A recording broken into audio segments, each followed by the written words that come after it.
In modern day media, it has been proven again and again that consumer is key.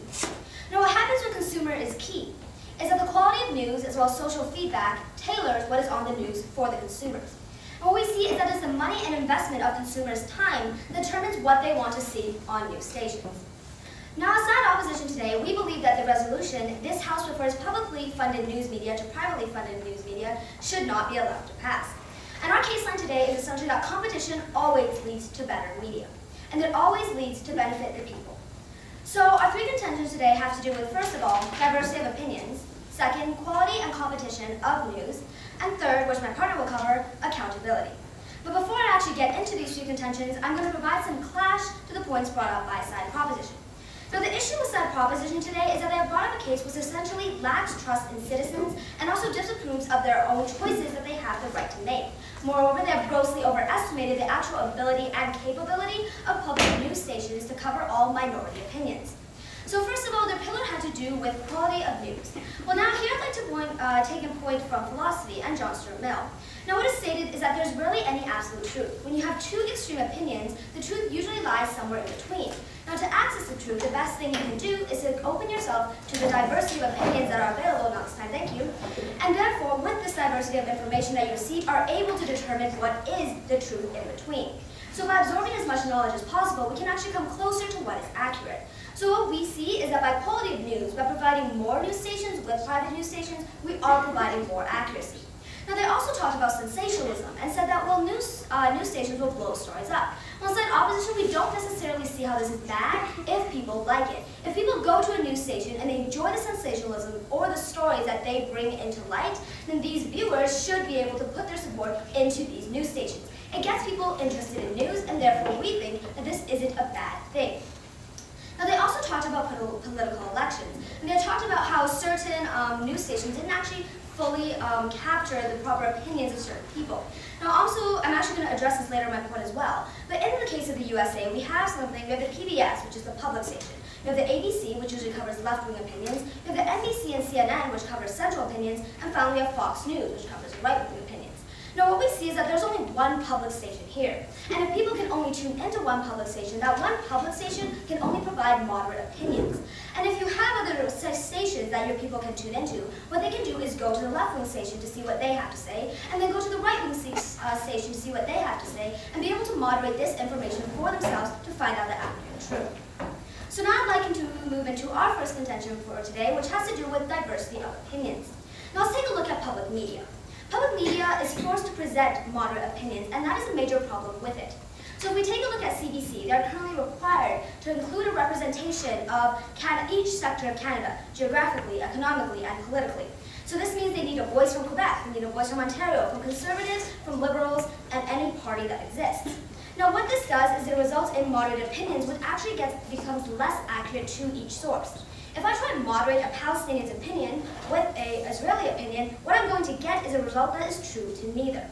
So what we can also see is that the state usually only runs one news station, which also provides less airtime in total to each perspective, which then further inhibits accuracy in actually delivering news.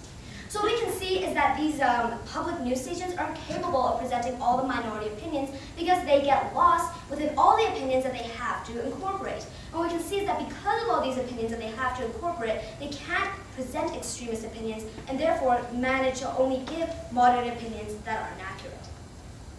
So if we take a look at private media, what we can see is that private media is funded by specific groups of people with specific interests.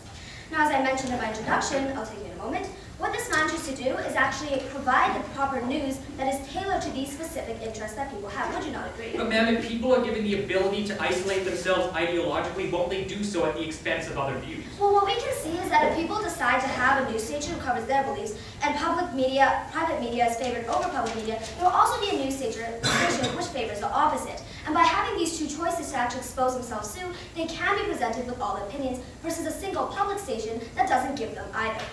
So we can also see is that privately funded media can be more focused and manage to cover more. And because it is able to meet these specific niches, people will become more invested in this news. And what this does is it's able to meet interests that publicly funded media simply cannot hope to fulfill. So now I'd like to move into our second pillar, which essentially has to do with competition and quality. And this comes back to our case line, which is that competition will always lead to better media. So what we can see is that private stations, the success of their station depends on the quality of their media and how many people actually decide to tune in. And so private stations can guarantee higher quality media because if they do not do well and they present biased views, then people won't listen. And what we can see is that because of this public vote that people can put in when they decide to tune into a news channel, we can see that publicly funded stations don't have this certain incentive for competition. And with the incentive for privately owned stations is that they have to compete with these other stations to get better viewers. Now what this means is that they have to get to the story first, and they have to have the highest quality footage for these events. And what we see is that this overall results in better quality media for consumers. Because these privately funded stations also have more money in general, because the government is strained to put money into their state-run station, we can see that they are able to access better resources to actually present these stories. And also by fitting specific niches, which was referred to, I'll take in a moment, in my first pillar, they do manage to receive more focused support.